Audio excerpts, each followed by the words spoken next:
Hello all, welcome to TC Electronics. So this is an introduction video to instrumentation and measurement subject. In this video, we'll be discussing what is measurement, what are the various types of measurements, and also we'll be mainly focusing on the categories of instruments which we use in the electronic instrumentation and measurement subject, or we study in this subject. Okay, so there are mainly 8 categories or classifications based on various properties of the instruments. Okay, so we will be discussing on an exam point of view all these categories. Okay, so we will be discussing a very brief about these categories. So let's see what is measurement, what are the various types of measurement, and also the categories of instrumentations which we study in this subject. This video is an introduction video of measurement and instrumentation subject, or you can also call it as electronic instrumentation and measurements. Okay, so both subjects are dealing with the measurements and the instrumentations used for measuring these measurements. That is the general measurements, right? And the errors involved in. So all these things we are studying under the subject. So some examples of the instruments are voltmeters, ammeters. So these are very basic examples of the instrumentation which we use for taking the measurements. Okay. Now we are going to study in this video what is a measurement, what are the various types of measurement, and also we'll be discussing a very important area which is the classification of the instrumentation or the instruments which are used for taking measurements. Okay, so there are various instruments which we used for taking the measurements, and how can these instruments be classified? Let's see. Okay, so first let's start from the basics. What is a measurement? So the measurement is actually a comparison between the quantity to be measured and a predefined standard. You can say it as a definition that the measurement of a given quantity is essentially an act or the result of comparison between a quantity that has to be measured and a predefined standard. So there is already a predefined standard. We are going to compare the measured or the quantity with the predefined standard to find its value. So that is called measurement. Or simply, don't confuse your brain. Just think of the measurements we take in our labs. The measurements of currents, voltage, all these are simply measurements only. Okay. So that much you need to know. Now, we can categorize or classify measurements as 2 types. There are direct measurements and there are indirect measurements. Now, what is a direct measurement means? If consider that we are going to take a voltmeter, you are going to connect the voltmeter across any component or a resistor or any component to find the voltage drop across that. Okay, so the moment you connect the device or the instrument across the resistor or any component, you will be getting your voltage or the potential difference, right? So that is called a direct measurement. There you are not going to any other things. You're just going to connect the instrument and you'll be getting your result. Okay, so that is called a direct measurement. So directly the value is determined from the measuring device. Okay, so that type of measurement is called a direct measurement. The quantity to be measured can be directly determined from the measuring device. You don't have to do any other things.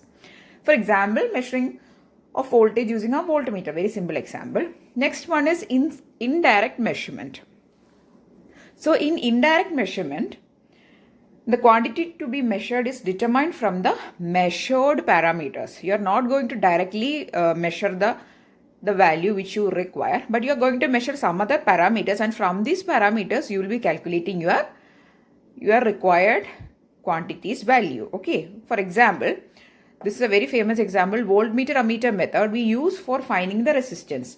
In this voltmeter ammeter method, even though we want resistance value, we won't be directly taking the resistance value, but instead we'll measure the voltage and the current, and we take the Ohm's law and we apply R equal to V by I equation, and then we find the resistance. Okay, so this is an indirect way. These type of measurements can also be taken.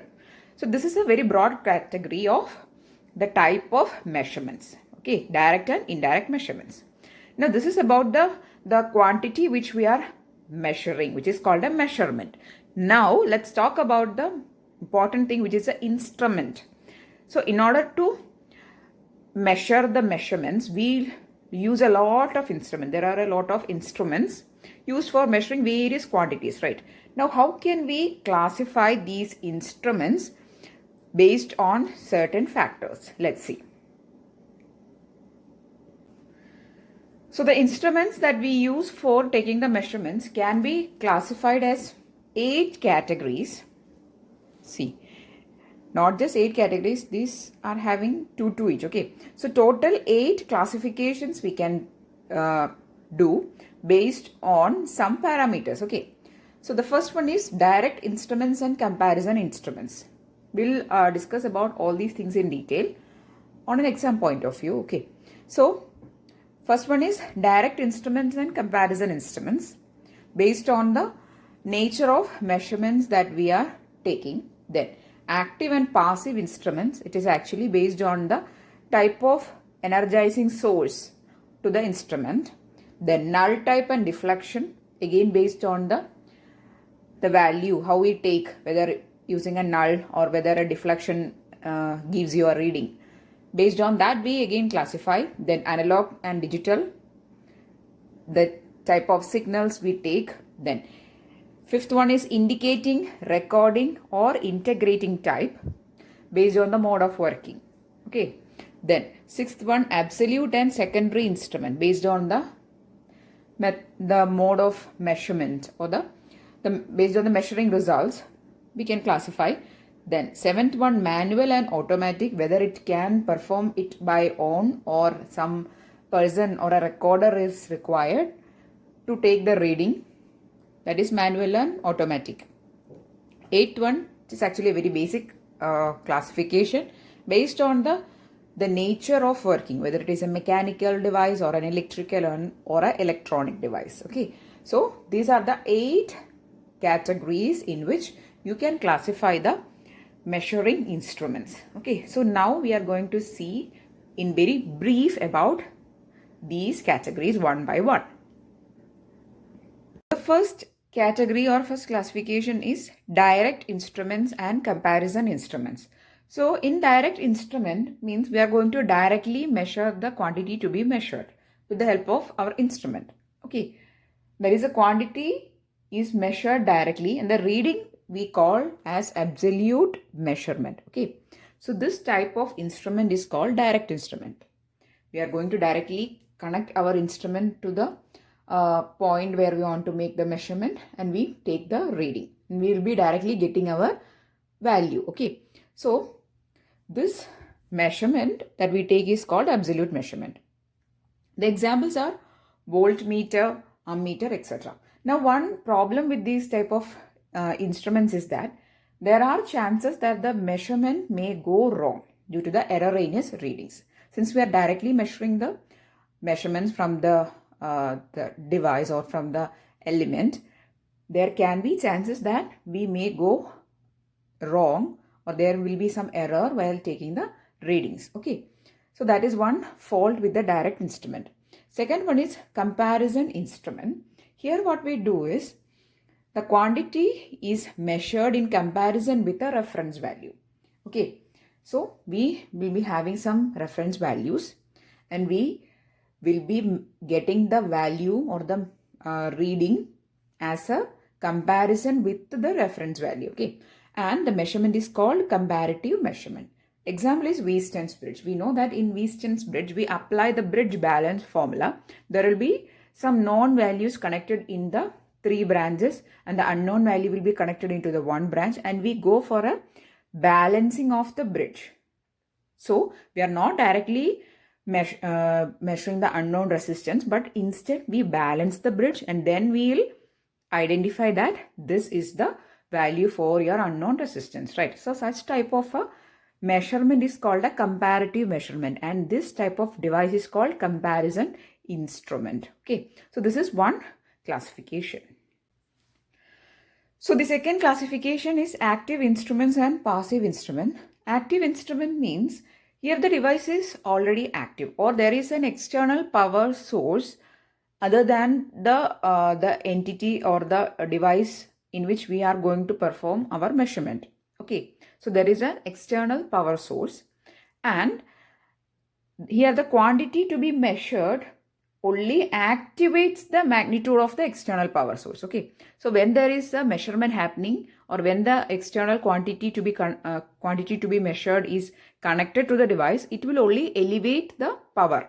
So then there is a power variation, and then the instrument will identify that there is some external quantity or external device to be measured is connected to the instrument. Okay, so just know that it is having a external power source already. Okay, and when the quantity to be measured is connected, it activates the magnitude of the external power source. Okay, so that is the only thing happening. Examples are flow indicator or liquid level indicator. Then what is a passive instrument? A passive instrument means here the output is completely produced by the quantity to be measured. For example, consider that we are using a voltmeter or an ammeter. The circuit is only complete when the element to be connected, or when the element from which the measurement has to be taken is connected to the voltmeter. Only then the device will get activated, or only then the device will start producing output. Okay, so such type of instruments are called passive instrument. Example, ammeter and voltmeter. So only when the output to be measured is connected to the terminals of the instrument, only then the output will get activated. Only then the output is produced. Okay, so that is a ammeter and voltmeter are examples, and that is a passive instrument. So the second classification is active instrument and passive instruments. The third category of instruments is null type instruments and deflecting type instruments. So null type instrument, from the name itself it is clear that this instrument is giving a lot of importance to the null indication. Null indication means, don't get confused, consider that there is a null point, and when the reading or the point is at null or at pointing to 0, means then the balancing condition is happened. Okay, that is when the null condition is achieved, then the quantity to be measured, or the measured quantity, is equal to the reference quantity. So we can find that the quantity to be measured is having the value of our reference. So hence we will get the measured value. Okay, so that is a null instrument. Example is a resistance bridge again. So there we are not going to directly measure the unknown resistance or the unknown branch value, but we balance the bridge. Okay, so when the bridge is balanced, there is no current flow through the middle branch or through the ammeter. So then we consider that the unknown resistance value will be obtained from the bridge balance equation, right? So here we are going for a null indication, or when there is a null point happening, means the measured quantity is equal to reference quantity. So that is a null type instrument.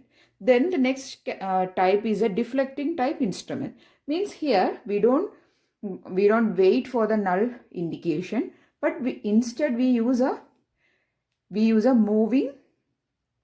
moving needle, or a PMMC, we can say. It is a permanent magnet moving coil.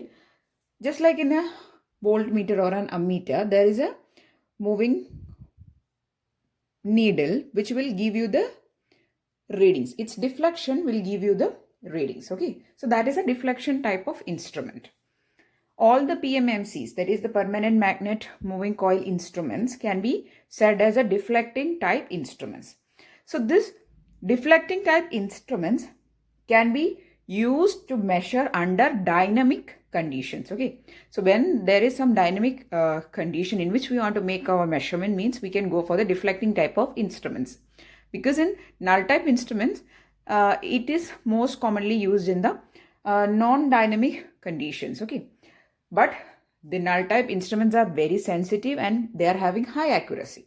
Okay, so if you want to go for accuracy, means the null type instruments or the balancing instruments can be used. But if you are going for a dynamic conditional measurement, means you have to go for deflecting type of instruments. Okay, The next classification of instruments is analog and digital type of instruments. In analog instruments, just like the analog multimeter, here the output varies continuously with the quantity to be measured. So for every value of your quantity, there is an output produced. Okay, so there is a continuous reading, that is called an analog type of instrument. Then digital means the instrument will produce output for, that is as only discrete steps, and also it will be having only finite values. Okay, so it will be having discrete step measurements or output producing and have only finite values. Okay, so the example you can think of analog and digital multimeters. Okay, so that is the next, the fourth category of instruments, analog and digital instruments. The next classification of instruments is indicating type, recording type and integrating type. Indicating means it only gives you or indicate the values. It doesn't store. Just show you this much is a reading. That's it. Okay. Example, voltmeter and ammeter. Next one is a recording type. It records the value continuously. For example, in a chart form. And from this chart form, you can read the values. That is a recording type of an instrument. Just like an ECG, we have a chart or a graph. From the graph, we can read the or take out the values. Okay, so that is a recording type of instrument. Then integrating type means, in an integrating type, here the integration happens. So for any quantity to be measured, it integrates the total value of the quantity over a period. For example, a kilowatt hour meter, so it takes the total sum of the quantity over the period of measurement. That's it. Okay, so that is a integrating type of instrument. This instrument record the consumption of the total quantity over a period. For example, the consumption of total energy or electricity over a period, we can take the sum total value. Okay, so that is an integrating type of instrument. The next classification is mechanical, electrical and electronic type of instruments. In mechanical instruments, there is a mechanical process which causes the deflection in the instrument. Okay, example, galvanometer. So these mechanical instruments are reliable for static and stable conditions, but cannot respond rapidly to the changing in the or the dynamic changing of the quantity to be measured. So it cannot rapidly respond to the changes or the variation in the quantity. So that is a mechanical type of instrument. Electrical instrument means there is some electrical circuit buildup which will activate your instrument. For example, voltmeter and ammeter. So that is an electrical type of an instrument. Then electronic type of instrument means here the flow of electrons will causes the device to produce an output. Okay, example is CRO, cathode ray oscilloscope. So this is the sixth classification of instrument. Of instrument is absolute and secondary type of instrument. For absolute instrument, the quantity to be measured is obtained in terms of the instrument constant and deflection. So here the value of the quantity to be measured is obtained in terms of the instrument constant and deflection. So we have to take these two, instrument constant and deflection, and by applying some calculation with these instrument constant and deflection value we have obtained, we will get our required quantity. So that is an absolute instrument. Example, tangent galvanometer. Secondary instruments means here this instrument give the magnitude of the electrical quantity to be measured directly. Directly we will get our quantity. Example, Rayleigh current balance. Okay, so these are the seventh category of instrument, and the eighth one is manual and automatic. Manual means there should be somebody to actually operate the instrument. For example, the resistance thermometer made with the help of a Wheaton's bridge. Okay, so the resistance thermometer using the Wheaton's bridge actually required to take the temperature readings. Okay, so there should be somebody to operate the device. So that is a manual one. Automatic means there we don't need to actually take any readings or anything. We just have to connect the equipment and we'll get our value. So that is an automatic instrument. Example is the voltmeter, ammeter, the common type of instruments we use. Okay, so that is the eighth category, which is a manual and automatic. Okay, so these are the categories or the classification of the instruments. These are the classification of the instruments that we generally study under the instrumentation and measurement subject. Okay, so we can have 8 classifications or 8 types of or 8 types we can apply to the instruments. Okay, so I'm really hoping that you understood what is a measurement, what are the different types of measurement, and also what are the various categories of instruments. Okay, so if you found the video useful, please do give it a thumbs up and also share it with your friends. And if you want more videos, please do subscribe to the channel. Thanks for watching and keep on watching.